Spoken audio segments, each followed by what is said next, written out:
Safi, karibu tena double updates popote pale ulipo mtazamaji wangu. Mimi na tumai unaendelea vizuri kabisa. Niruhusu niseme hivi bila wasiwasi wowote. Kimani Ichung'wah siku hizi ukimwangalia vizuri utamuona slave fulani kwa umbali. Kwa sababu gani nasema hivi? Angalia serikali ya Ruto jinsi ilivyo sasa hivi. Kuna mabadiliko fulani ambayo yanaonekana. Nyuma kulikuwa na watu wengi sana ambao kuna kauli ilikuwa inatumika kwamba sisi tunasimama na William Samoei Ruto. Hiyo ilipungua. Wengi siku hizi ni 50 tunasimama na Ruto, 50 tunaongea ukweli. Mfano nzuri ni mtu kama Cherargei.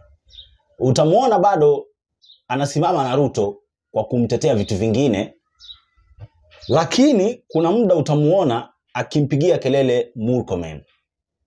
Hapo automatically unatakiwa kujua kwamba hapa kuna vitu ndio watamtetea William Samoei Ruto, lakini kuna vitu hawatakubali kumtetea William Samoei Ruto. Cherargei kumwambia Murkomen kwamba haufanyi kazi ambayo unatakiwa kufanya, huo ni ujumbe ambao unatakiwa kumfikia William Samoei Ruto. Kwa hiyo ukiangalia vizuri utagundua kwamba kuna sehemu anatetea, kuna sehemu anapinga.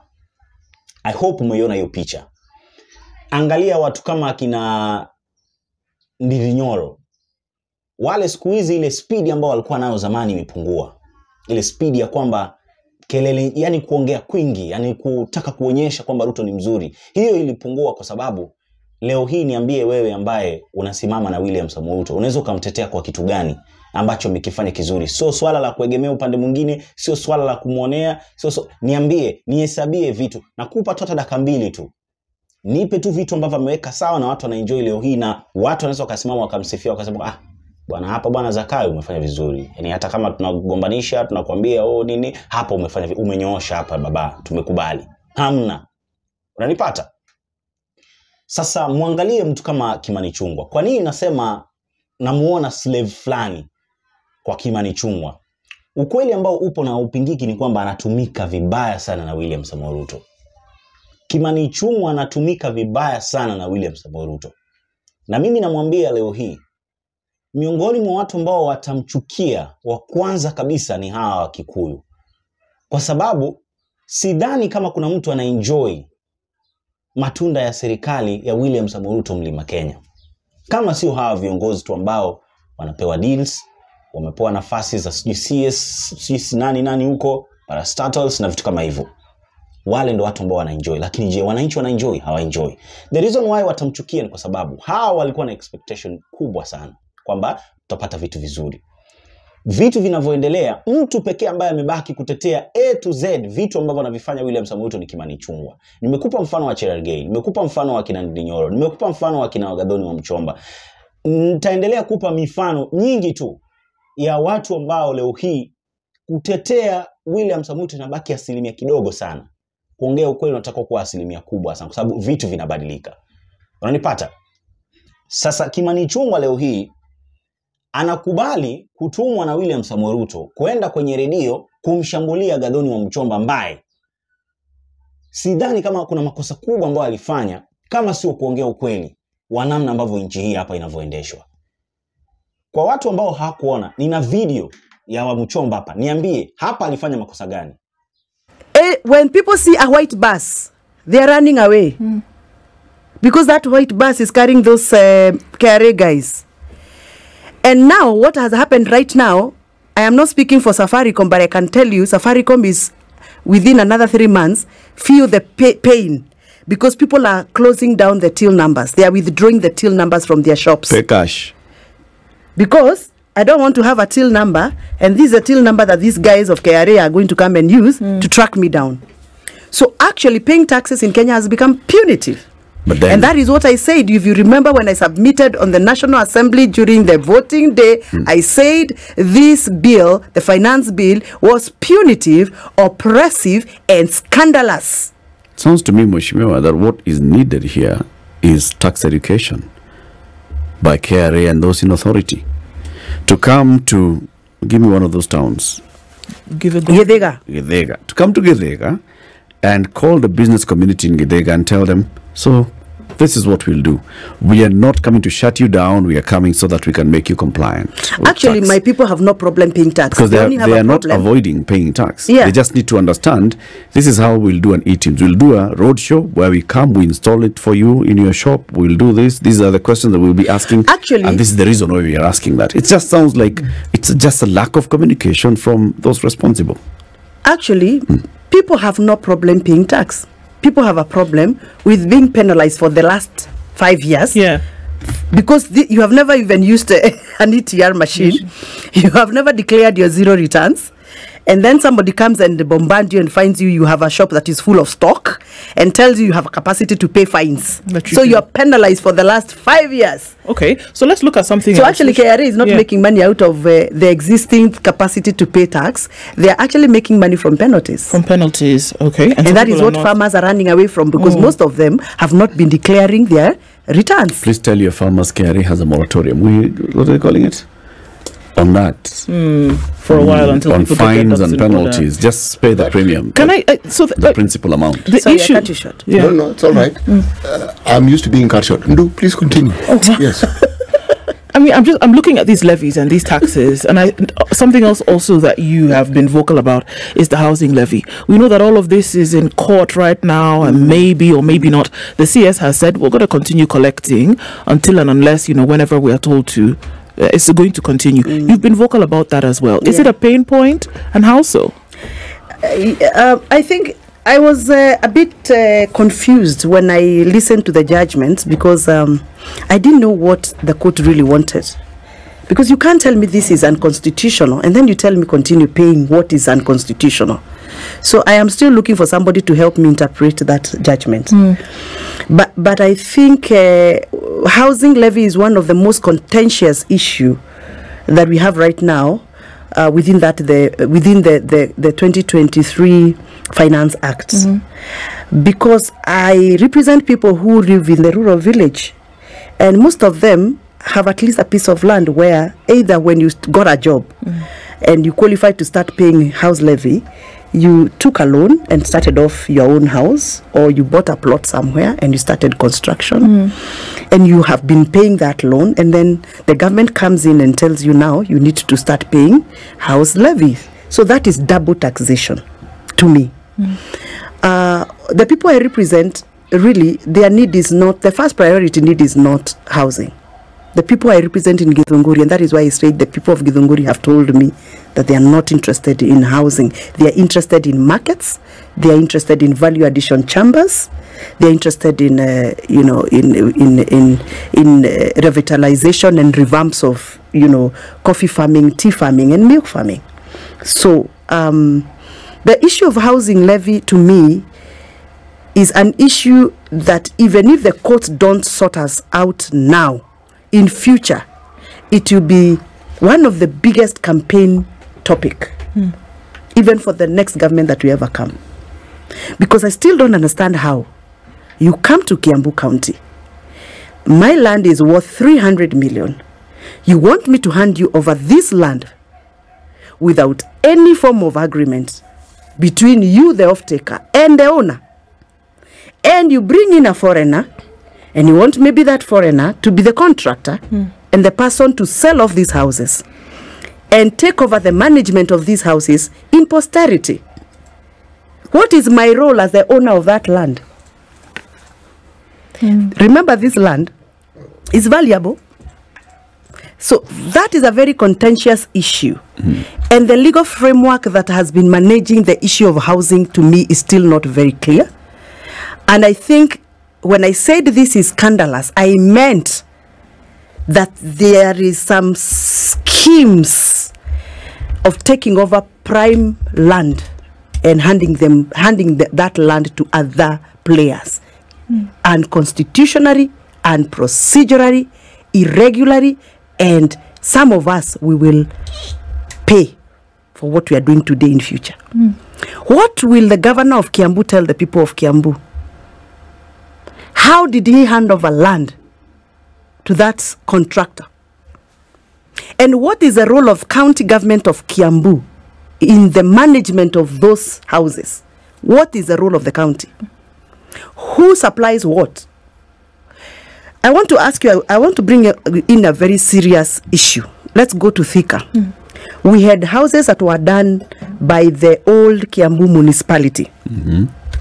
Those houses are occupied by county workers who pay very little rent to the county because they are county workers. You come in and tell them, move out of these houses, we demolish these houses, and we come up with fresh blocks. Okay. How do you tell this worker to move out? What assurance do you give him or her that when he moves out, you come up with new blocks, you are going to give him the first priority to own the house? What affordability platform do you provide for him or her? Do you provide him mortgage? Is the county government of Kiambu going to provide mortgage for those workers who are being evicted so that these houses can be built afresh? And can they afford the houses? Because remember, these are people who pay 2,000 for those houses per month. For rent, yeah. So if you come up with a house worth 5 million, for example, and this guy is 55 years old, amebakisha 5 years retire, umemfukuza na familia, how do you then make him afford this house for the remaining 5 years? Those are the issues that we have. And those are the issues that make some of us stand very firm and say no. Until we are clear. Nobody would fight city owning a house. I wouldn't fight my brother who is a driver or my cousin who is a nurse owning a house. I wouldn't fight that. But remember, I have a future in politics in this country. I don't want to ever be asked questions that I cannot answer. So I would rather stand for what I know and what I believe in. So for Governor Wamatangi to say, no, I'm not handing over this piece of land until I get it clear, and until I go to the County Assembly of Kiambu and get clearance, for me, I think he's doing what he's supposed to be doing. Sasa, niambie mtazamaji, hapo kuna makosa gani? Na kwa hivyo vitu vyote ambavyo amevizungumzia Gathoni Wamuchomba, gani hapo ni uongo? Watu hawangaishwi na hizi taxes ambazo walizipitisha kina Kimani Ichung'wah. Hii housing levy ambayo Kimani Ichung'wah analazimisha mpaka leo hii. Nitakupa hiyo story. I think kwenye video ambayo inafuata nitakupa hiyo story. Wanairudisha hiyo. Kuna vitu wanataka kuvirudisha. Nitakwambia hiyo story kwenye video ambayo inakuja. Housing levy sio njia ambayo wanatumia kuhangaisha watu. Mashamba ambayo wanataka forcefully, kwa mfano hata huko Kiambu, ambayo yule gavana wa Matangi anakataa. Hamuoni kama ni kutetea wananchi wanafanya hawa kina wa Matangi, hawa kina nani hawa? Still Kimani Ichung'wah anaenda kwa redio. Ichung'wah anaenda kwa, na mimi leo speech mimi nakuonyesha full video clip. Ameenda redio, ameanza kusema sasa kazi gani kwenda kubishana naye wakati ameongea ukweli? Kazi gani? Okay, yeye mwenyewe kutaka kujibu tu inamaanisha kwamba yeye mwenyewe hata hajiamini. Awache tu watu wataona kama anachokizungumzia Wamuchomba ni kweli au sio kweli. Mbona sasa anataka kuprove kwamba mimi ndo niko right na nini na vitu kama hivyo? No. So hivi ndo alivyoongea, rudi pale kwenye redio akaanza kuongea hivi. Mheshimiwa, we hosted Gathoni Wamuchomba on Monday. She's the member of parliament for Githunguri constituency. And she raised an issue here, which we've actually heard from other MPs before. Budget is passed in parliament. There's an appropriation that says this and this and these projects are going to be funded in this budget. Now, she says some of the roads in her constituency that were earmarked for development of some sort, that money has been reallocated. And she alleges that some of that money has come into your constituency. Latif, you know, politicians at times are allowed to say anything, and some talk too much to look intelligent when they are not rather intelligent. Yeah, it happens with some of us that talk too much and really don't engage they are mindfully to what they are saying. Parliament appropriates resources through the national budget. Yes. Fact. Appropriates. Yes. Get to the dictionary, look at the literal meaning of the word appropriate. Nobody else can appropriate resources. Nobody else can reallocate resources from where Parliament has appropriated those resources to. Therefore, if Parliament appropriates resources to maintain Mombasa Road, for instance, Yes.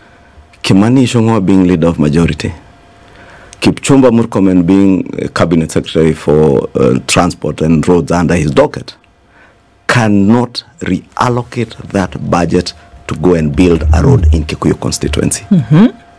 Therefore, if you find a specific budget line, our budget is program and project based.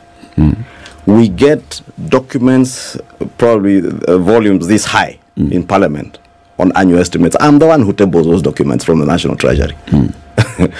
Those documents have each and every project that the government of Kenya will fund To detail. to detail. All right. Parliament then goes through those documents. Problem is that many of us don't pay attention to what goes on in Parliament, especially around the budget issue. I'll tell you, go back to the Hansard, go back to your YouTube clips, look at the time when we were passing the last appropriation bill, about 4 weeks ago. Check if that Gathoni was there. Check if Gathoni was in Parliament when we were passing the appropriations bill for 23-24, back in June this year. What would have made the difference if she was there?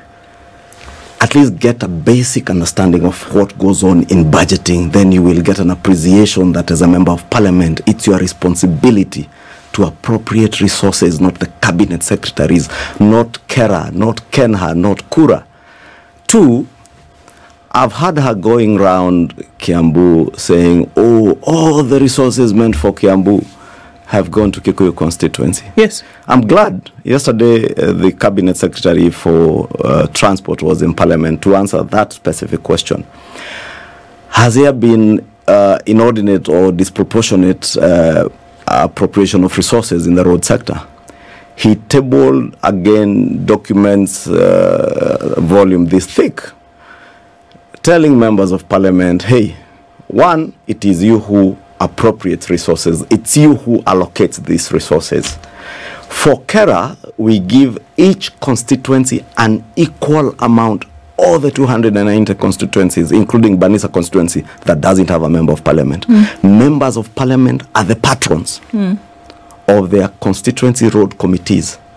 As member of Parliament for Kikuyu, not as majority leader, I am the patron of the Kikuyu constituency roads committee.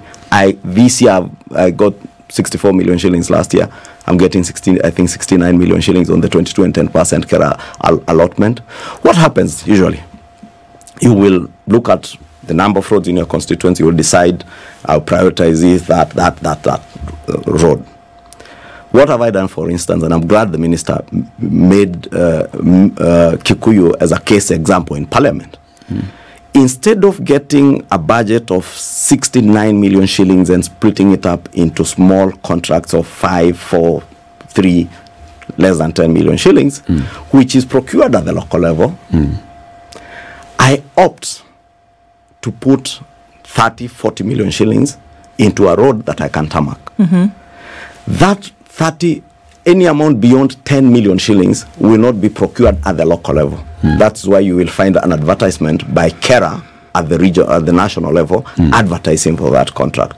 So my colleague will have a problem that I have advertised for the road from Reagan Magana for 40 million shillings, which is part of the allotment. It's part of the 69. Part of the 69. You had yours. And she has the same you 69. Opted to procure at the local level. And you know what happens with procurement in this country. So what you're saying is that there has been no reallocation of money from one constituency to another, nil, or one project in road to another. Nil. What we are seeing is just your strategy, and your strategy then ends up being in the papers. My ingenious ideas to, instead of splitting up money, to consolidate money and make give people a solution that's lasting, more sustainable solutions. It's easier for me to procure at the local level, Latif, and probably benefit the local economy, do local roads, procure. And I know you know what I mean when I say procure at the local level, a level of 10 million shillings and below. Yeah. Marama road, or use hardcore on the road. One rainy season, that road is all washed away. But does so it have go to be to washed Kifama away going with Kikuyu today, they will tell you. We just tarmacked a 1.2 kilometers of road. Ask the Ministry of Roads, they will tell you, I got nothing in the budget for that road other than part of the Kera money that I got, like everybody else. Number two, what you have had those not so intelligent people, some of them say, that, oh, Kera has done all this, like Kera is the only road agency in this country. I'll give you the case example of other constituencies in Kiambu County where I come from. Githunguri constituency, Lari, Gatondo South, Gatondo North.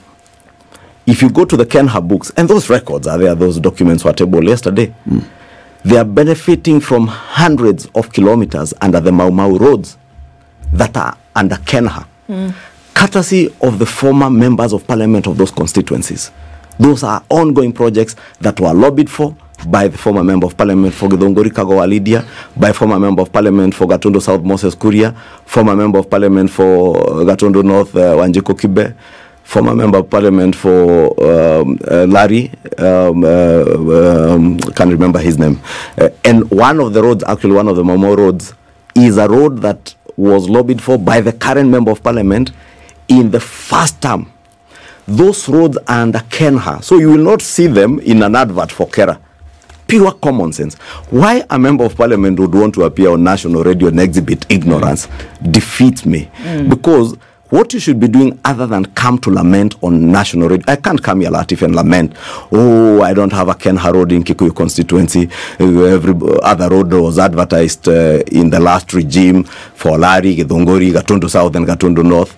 I don't have a Mau Mau route in my constituency. I then look at, that is what they did with Kenha. What can I do with Kera? What can I do with Kura? I go out and lobby for resources. Well answered. Make sure you get resources to your people. Enough. So but don't whine when your people are whining. They elected you to be a leader, to provide them with solutions. Naamini umemsikiliza hapo Kimani Ichung'wah akijaribu kutuletea picha ili tumuone Wamuchomba kama mwanamke fulani ambaye hajielewi, mwanamke fulani ambaye anaongea sana, mwanamke fulani ambaye sio hana maarifa na nini na vitu kama hivyo. Hata ukimsikiliza huyu jamaa na umsikilize na umsikilize Wamuchomba, ni nani anatoa points za maana? Hata wewe mwenyewe ukisikiliza hakuna cha kuegemea, hakuna cha wewe umesikiliza pande zote mbili, nani anaongea point ya maana hapo? Au nani anazungumza kitu ambacho kinaeleweka? Ni nani? Obvious watu wataenda na Wamuchomba. Kwa sababu ukimsikiliza Kimani Ichung'wah automatically utaona mtu ambaye anajaribu kutetea William Samoei. Kuna hii issue ya tunasimama na Ruto. Hii issue ya tunasimama na Ruto ndo kabisa inamuaffect Kimani Ichung'wah. Hata sehemu ambapo anafanya vibaya tunasimama naye. Sasa wewe unatakiwa kujiuliza, unasimama naye kivipi? Yaani kwa nini? Tupe sababu za kusimama naye. Kwa sababu kitu ambacho watu wanaona ni the more unaendelea kusimama naye, the more unaendelea kuonyesha watu kwamba nyinyi kwa nini? Yaani the more unaonyesha watu kwamba nyinyi mnalia na hamna sababu ya kulia. Yaani watu wanahangaika kweli, lakini yeye kulingana na anavyoona na labda maisha anaoishi leo hii, anaweza akaona kama endeleeni kulia, sisi tuko vizuri. The same person hapa anapinga swala la projects za barabara hapa. Rigathi Gachagua alisemaje hapa nyuma? Alisema hivi: watu ambao hawatapitisha finance bill hawataona barabara. Ilisemekana, haikusemekana. Na wasijifanye ati hatuoni, waliongea wao wenyewe. Okay, niambie ni nini inaweza ikazuia Ruto na Gachagua wasigeuzie Wamuchomba na waseme bana hizo barabara zisiende huko, ziende pande hizi zingine. Kitu ambacho anajaribu kutuambia Kimani make sense. Kwa sababu gani? Leo hii Kimani Ichung'wah constituency yake na constituency ya nani ya Wamuchomba haziwezi zikapewa treatment ambayo ni the same. Tuongeeni ukweli. Na wako na uwezo wa kubadilisha. Ichung'wah asikudanganye hatuwezi, hakuna mtu, hakuna namna ambavyo obvious yeye atapewa zaidi kuliko Wamuchomba. I'm 100% sure. Hawezi wakawa treated the same. Kama nadanganya mtu aniambie bana hapo umedanganya. But mimi nakwambia mimi najua. Na wao wenyewe ndo walisema sio eti mimi nimepika maneno yangu, hapana. Mimi naongea kitu ambacho kilisemekana. Unajua ni nini kinamsumbua sana Kimani Ichung'wah? Tukutane kwenye video ambayo inafuata, nitakuelezea A to Z kinachomsumbua sasa hivi, na ndio maana unaona yeye ndo bado yuko pale kumtetea William Samoei Ruto. Anyways, kwa wale ambao bado hawajasubscribe, hakikisheni kwamba mnajiunga na familia kwa kusubscribe. Hiyo itawapa nafasi ya kuendelea kupata taarifa nyingi na mpya kila wakati. Bye bye.